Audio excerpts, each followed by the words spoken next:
A lady was admiring some flowers when a bee started buzzing all around her face. She started to panic. She's flapping her arms. She's yelling. She's shouting. But the bee just wouldn't buzz off. The man standing nearby said to her, "You're doing it all wrong. All you need to do is to look right at the bee." "Oh, come on," said the woman. "How's that going to help?" And the guy said, "Well, everyone knows that seeing is bee leaving." Terrible pun, terrible pun. But we've all heard phrases. I'm glad you enjoyed that, Claire and Vanessa. We've all heard phrases like seeing is believing, or I'll believe it when I see it. You know, if my husband says I'm going to clear out the shed, we won't go there. We won't go there. But you know what? This morning, as we continue our journey through John's Gospel, we're going to look at a group of men who could see but didn't believe, and a man who couldn't see yet ended up believing. Last week, we looked at Jesus the light. This week, our title is The Sight. And we're going to read John chapter 9, starting at verse 1. As Jesus was walking along, he saw a man who'd been blind from birth. "Rabbi," his disciples asked him, "why was this man born blind? Was it because of his own sins or his parents' sins?" "It was not because of his sins or his parents' sins," Jesus answered. "This happened so that the power of God could be seen in him. We must quickly carry out the tasks assigned us by the one who sent us. The night is coming, and then no one can work. But while I am here in the world, I am the light of the world." Then he spit on the ground, made mud with the saliva, and he spread the mud over the blind man's eyes. He told him, "Go and wash in the pool of Siloam." Siloam means sent. So the man went and washed, and he came back seeing. His neighbors and others who knew him as a blind beggar asked each other, "Isn't this the man who used to sit and beg?" Some said he was, and others said, "No, he just looks like him." But the beggar kept saying, "Yes, I am the same one." And they asked, "Who healed you? What happened?" He told them, "The man they call Jesus made mud and spread it over my eyes and told me, 'Go to the pool of Siloam and wash yourself.' So I went and I washed, and now I can see." "Where is he now?" they asked. "I don't know," he replied. Then they took the man who'd been blind to the Pharisees because it was on the Sabbath that Jesus had made the mud and healed him. And the Pharisees asked the man all about it. So he told them, "He put the mud over my eyes, and when I washed it away, I could see." Some of the Pharisees said, "This man's not from God, for he's working on the Sabbath." And others said, "But how could an ordinary sinner do such miraculous signs?" So there was a deep division of opinion among them. Then the Pharisees again questioned the man who'd been blind and demanded, "What's your opinion about this man who healed you?" And the man replied, "I think he must be a prophet." The Jewish leaders still refused to believe the man had been blind and could now see. So they called in his parents and they asked them, "Is this your son? Was he born blind? If so, how can he now see?" And his parents replied, "We know this is our son and that he was born blind, but we don't know how he can see or who healed him. Ask him. He's old enough to speak for himself." His parents said this because they were afraid of the Jewish leaders who'd announced that anyone saying Jesus was the Messiah would be expelled from the synagogue. That's why they said, "He's old enough, ask him." So for the second time, they called in the man who'd been blind and told him, "God should get the glory for this because we know this man Jesus is a sinner." "I don't know whether he's a sinner," the man replied, "but I know this. I was blind and now I can see." "But what did he do?" they asked. "How did he heal you?" "Look," the man explained, "I told you once, didn't you listen? Why do you want to hear it again? Do you want to become his disciples too?" Then they cursed him and said, "You are his disciple, but we are disciples of Moses. We know God spoke to Moses. We don't even know where this fellow comes from." "Why, that's very strange," the man replied. "He healed my eyes, and yet you don't know where he comes from. We know that God doesn't listen to sinners, but he's ready to hear those who worship him and do his will. Ever since the world began, no one has been able to open the eyes of someone born blind. If this man were not from God, he couldn't have done it." "You were born a total sinner," they answered. "Are you trying to teach us?" And they threw him out of the synagogue. When Jesus heard what had happened, he found the man and asked, "Do you believe in the Son of Man?" The man answered, "Who is he, sir? I want to believe in him." "You have seen him," Jesus said, "and he is speaking to you." "Yes, Lord, I believe," the man said, and he worshipped Jesus. Then Jesus told him, "I entered this world to render judgment, to give sight to the blind, and to show those who think they see that they're blind." Some Pharisees who were standing nearby heard him and asked, "Are you saying that we're blind?" "If you were blind, you wouldn't be guilty," Jesus replied, "but you remain guilty because you claim you can see." So this chapter starts with Jesus seeing a blind man and ends with a blind man seeing and believing in Jesus.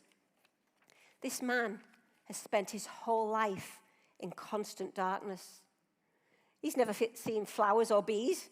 He's never seen trees. He's never seen the sky or people's faces. He's never seen the light.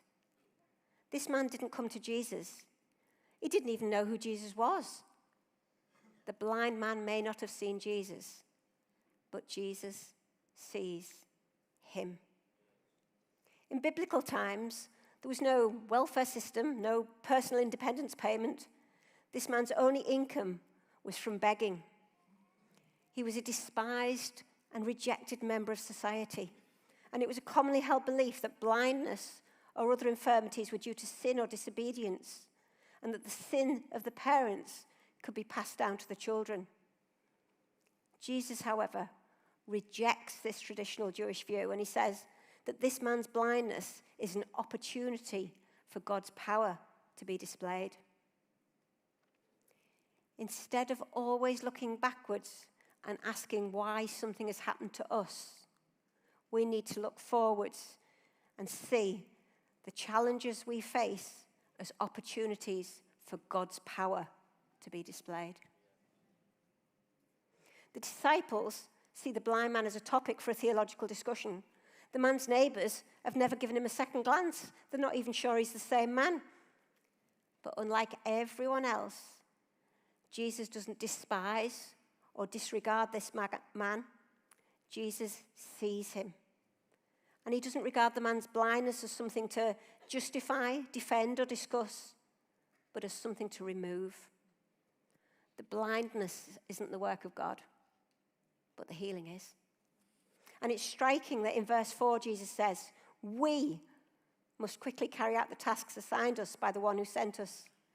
The night is coming, and then no one can work. While I am in the world, I am the light of the world."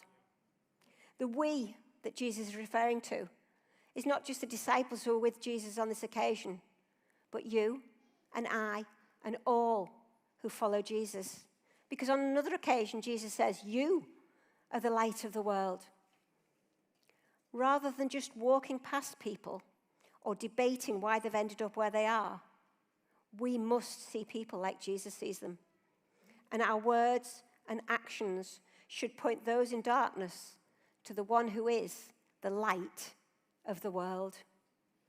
A preacher called Charles Spurgeon once said, "It is ours not to speculate, but to perform acts of mercy and love.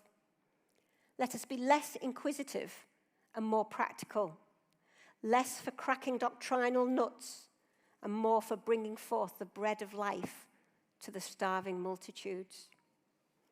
Jesus sees the man. Then he spits and he makes mud, which he puts on the man's eyes. Now, using spit sounds pretty disgusting to us, doesn't it? But in the ancient world, spittle was believed to possess certain curative qualities. Chapters 7 and 8 of Mark's Gospel record 2 other healings where Jesus uses saliva. But here, Jesus also makes a mud paste. And I think he does that deliberately because this healing takes place on the Sabbath. The Jewish Sabbath was a day of rest, and the Jewish law forbade people to work on the Sabbath. But the Pharisees had lots of additional little laws regarding what you could and couldn't do on the Sabbath. And Jesus has already had a run-in with them when he healed a paralyzed man at the pool of Bethesda on the Sabbath. Jesus could have healed this blind man on any day of the week, and he could have just said, "Be healed." But he deliberately uses mud because in the eyes of the Pharisees, making mud constituted work. And Jesus is almost saying to the Pharisees, come on, look at what really is important on the Sabbath. Think about what the Sabbath really is for. And when you think about it, putting mud on anyone's eyes prevents them from seeing. It's almost as if Jesus is making this man doubly blind. And then Jesus sends him to this pool of Siloam. Jesus may have initiated the healing, but the man chooses to go without any guarantee of what might happen. You do realize that the only reason that he was able to navigate his way through a city with his eyes caked in mud to a pool that was about a 15-minute walk away was because he was used to walking about in darkness. Sometimes what we consider to be our biggest disability, weakness, or disappointment can in fact turn out to be an advantage. After losing his left arm, in a devastating car accident, a 10-year-old boy began taking judo lessons. But after 3 months of training, he'd still only mastered one move. And he said to his instructor, "Shouldn't I be learning some of the moves?" But the master replied, "This may well be the only move that you will ever need to know." The boy didn't really understand, but he trusted the master and he kept training. And a few months later, the master took the young boy to his first judo tournament. Surprising himself, the boy easily won his first 2 matches, but the third match proved to be a little bit more difficult. But when his opponent charged at him, the young boy deftly used his one move and won not only the match, but the whole tournament. And on the way home, the boy and the judo master were reviewing all the moves in every match. And the boy said, "How could I possibly have won the tournament with only one move?" And the master answered, "You won for 2 reasons. First of all, you've mastered the most difficult throw in all of judo. And second, the only known defense for the move that you've mastered is for your opponent to grab your left arm." The boy's biggest weakness had become his biggest strength. It was this man's blindness, his disability, that enabled him to make his way to the pool of Siloam.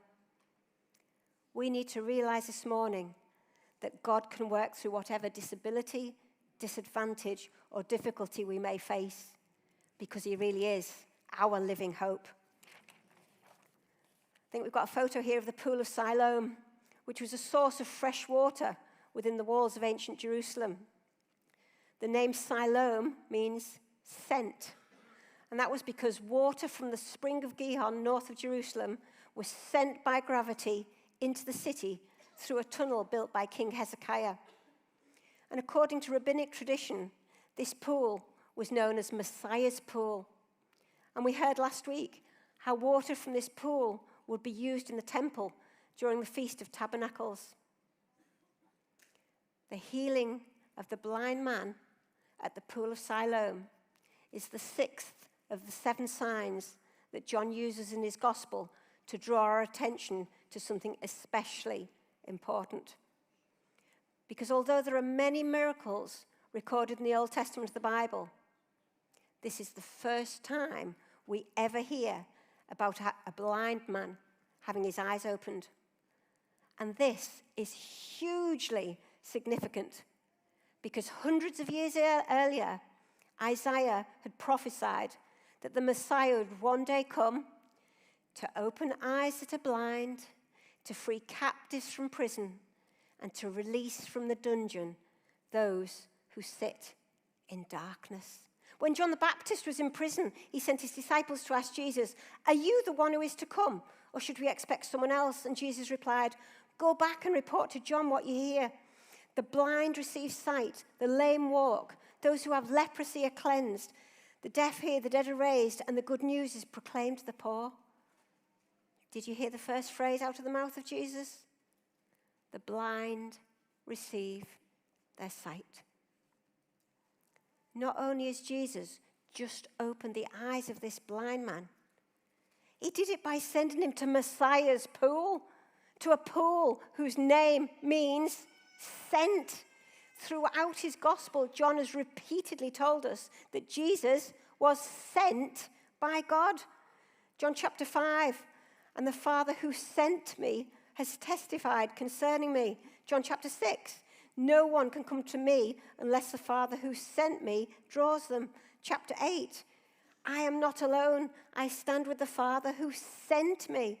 Chapter 12, "I did not speak on my own, but the Father who sent me commanded me to say all that I have spoken." Healing the blind man points to Jesus being the Messiah. Using the pool of Siloam emphasizes that Jesus was sent from God. And John uses this sign to show us that spiritual sight and salvation come from the one who was sent by God to be the light of the world. This healing, however, stirs up a huge controversy amongst the Pharisees and leads to them interrogating the man and his parents. Rather than rejoicing in his healing, the Pharisees challenge his testimony. In the end, there was undeniable proof that this was a legitimate miracle. But even when the evidence is literally looking them in the face, the Pharisees still refuse to recognize the work of the God they claim to worship. I mean, come on. The Pharisees have seen Jesus heal the lame. Now he's healed the blind. They've studied the scriptures. They know that these healings indicate who Jesus is. And yet, they still don't believe. It's hilarious that they say about Jesus, "As for this fellow, we don't even know where he comes from." Come on. The Jews and Pharisees were nothing short of obsessed with Jesus. In John chapter 7, when Jesus was teaching in the temple courts, he cries out, "Yes, you know me and you know where I'm from." In John chapter 8, the Pharisees have a long discussion with Jesus all about who he is and where he's from. And yet now they sit there and say, "Well, we don't know where he's from." They knew exactly where Jesus was from. But they continue to reject him. And they try to bully the healed man to do the same. The blind man, however, unlike his parents, isn't intimidated by the Pharisees. But because he won't say what they want him to say, the Pharisees curse him and throw him out of the synagogue. And being expelled from the synagogue was a big deal because the life of a Jew was defined by their religious system. And being cast out meant that you could no longer join in worship, you had no means of approaching God or finding forgiveness of sin, and you'd be shunned by the whole community. The healed man's parents had been so afraid of being cast out that they wouldn't acknowledge that Jesus had healed their son. We need to ask ourselves, are there ever times when we refuse to speak out because we're intimidated or worried about what might happen to us? Have we ever been guilty of maintaining the status quo rather than proclaiming the truth? Jesus hears what's happened to the man and he seeks him out. And when he finds him, he asks him if he believes in the Son of Man. And the man says, "Who is he, sir? I want to believe in him." And Jesus says, "You've seen him." But don't forget, up till this point, the healed man hasn't seen Jesus with his physical eyes. His sight was only restored after he went and he washed in the pool. But now, this man, who was doubly blind, is now doubly sighted. He's received physical sight and spiritual sight. This man has spent his whole life in total darkness, and yet now he's looking at the light of the world. And what does he do? He worships. He may have been kicked out of the synagogue, but he still gets to worship. In John chapter 4, Jesus told the woman at the well, "A time is coming and has now come when the true worshippers will worship the Father in spirit and in truth, for they are the kind of worshippers that the Father seeks." Jesus seeks the blind man, and the blind man worships Jesus in spirit and in truth. Jesus then uses sight and blindness as a metaphor, and he says that he's come so that the blind will see, and those who see will become blind. The Pharisees have witnessed a miracle. They saw all the signs that pointed to who Jesus is, but their seeing did not lead to believing. And Jesus shows that the Pharisees are in fact doubly blind. They can't see that their teaching on Sabbath rest is not restful, and they are blind to their own need for salvation. If the Pharisees had been truly ignorant of their spiritual state, they wouldn't have been held accountable for their sin. But because they claimed to see, because they refused to acknowledge their own spiritual blindness, then their guilt remains. The great tragedy of this chapter is not that a man was blind for years until he met Jesus, but that a group of men were left spiritually blind despite having seen Jesus. Jesus sees, Jesus sends, Jesus shows, and Jesus seeks. The disciples see the blind man as a theological topic to be discussed. Jesus sees him as a person to be helped. In John chapter 4, Jesus sees the woman at the well. In chapter 5, he sees the paralyzed man at the pool of Bethesda. And Jesus still sees people today, not as cases to be discussed, but as individuals to be transformed. Jesus sees you this morning, and he still heals and transforms lives today. Jesus sends the man to the pool of Siloam. The man could have stayed where he was, but he chooses to go, and this leads to him being healed and restored. In chapter 20 of John's Gospel, Jesus says, "As the Father has sent me, I am sending you." Jesus is sent from God, and he sends us to bring light to a dark world. Will we choose to stay where we are, or are we willing to go? Jesus seeks the man who has been thrown out of the synagogue. Let me tell you this morning, Jesus still seeks those who others reject. Luke chapter 19 says, "The Son of Man came to seek and save the lost."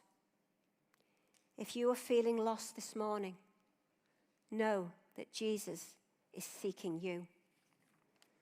And Jesus shows the difference between sight and blindness.